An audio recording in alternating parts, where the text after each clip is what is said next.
going to read to you Mr. Nosey. By the way, before I start, can you guess the number that is in the abacus?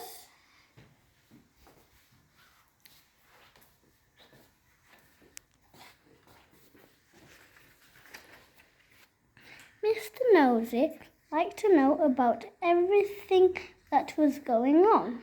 He was always poking his nose into other people's business. Mr. Nosey was the sort of a person who, if they came upon a locked door, couldn't resist looking through the keyhole to see why the door had been locked.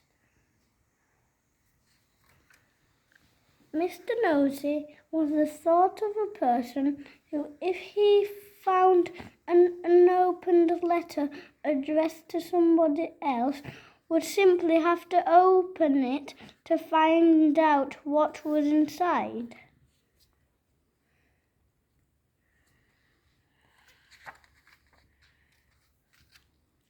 Mr. Nosey was the sort of a person who, if he was sitting reading his paper on a train, would much rather read the paper of the person sitting next to him.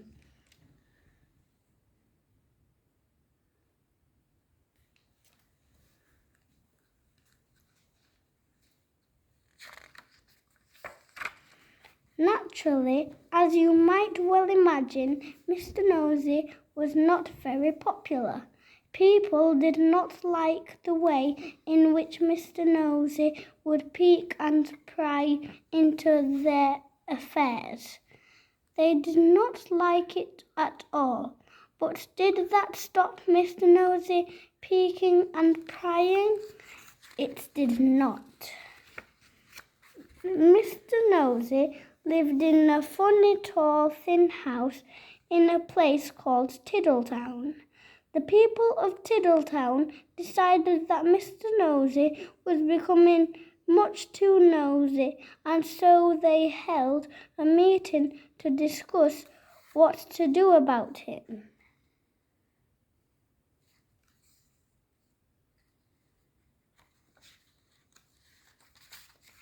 We must find some way of stopping him being so nosy, said old Mr. Chips, the town carpenter.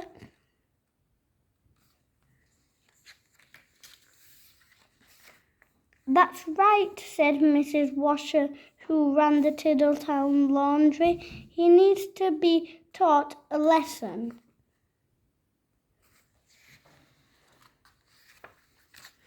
If only we could think of a way to stop him poking his nose into everything, said Mr. Brush the painter, and then a small smile spread over his face. Listen, he said, now grinning, I have a plan. All his friends gathered round to listen to his plan.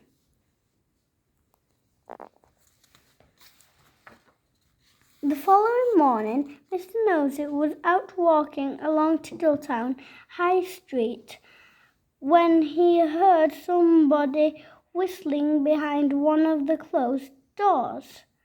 I wonder what's going on here, he thought to himself, and tiptoeing up to the door, he quietly opened it and peeped in.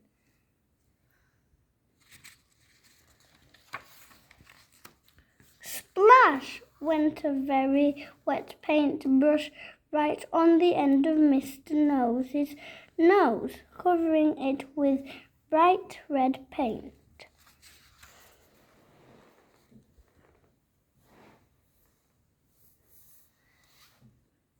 Oh dear, I am sorry, said Mr. Brush, who was painting the inside of the door. Poor Mr. Nosey had to go straight home to try and remove the red paint, which was very difficult and rather painful. Mr. Brush chuckled to himself. The plan had begun. The following day, Mr. Nosey was walking past the laundry when he heard somebody laughing on the other side of the wall. I wonder what's going on here, he thought to himself, and standing on tiptoe, he looked over the wall. Snap went a clothes peg right on the end of Mr. Nosey's nose. Oh dear, I am sorry, said Mrs. Washer, who was hanging up clothes on a washing line on the other side of the wall. Poor Mr. Nosey removed the clothes peg and went off down the street, feeling extremely sorry for himself and for his poor red nose. Mrs. Washer chuckled to herself. The plan was working.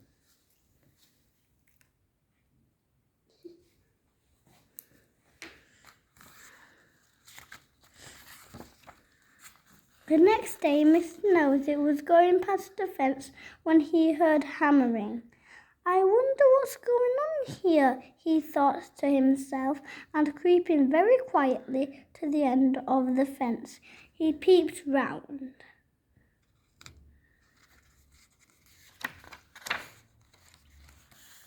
Bang! Went a hammer right on the end of Mr. Nosey's nose. Oh dear, I am sorry, said old Mr. Chips, who was nailing up a loose plank in the fence. Poor Mr. Nosey had to go home immediately and bandage his poor red sore nose. Mr. Chips grinned a broad grin. The plan was working very well indeed.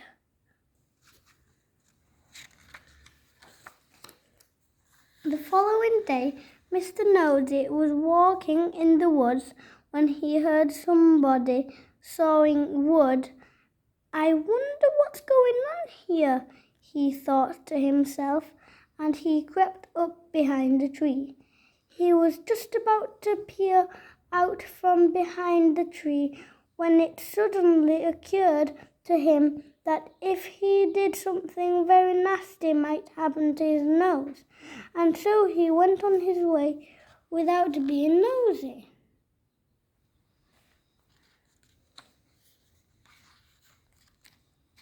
Behind the tree, with a saw raised in his hand, stood Mr. Herd, the farmer. When he saw that Mr. Nosey had gone on his way without being nosy, he laughed and laughed and laughed. The plan had worked. Mr. Herd hurried into Tiddletown to tell everybody.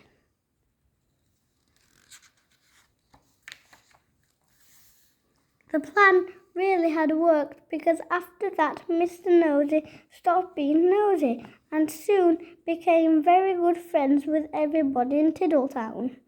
And that is the end of the story, except to say that if you are ever tempted to be as nosy as Mr. Nosey used to be, you'd be expect one thing: a sore nose. Bye, thanks for watching.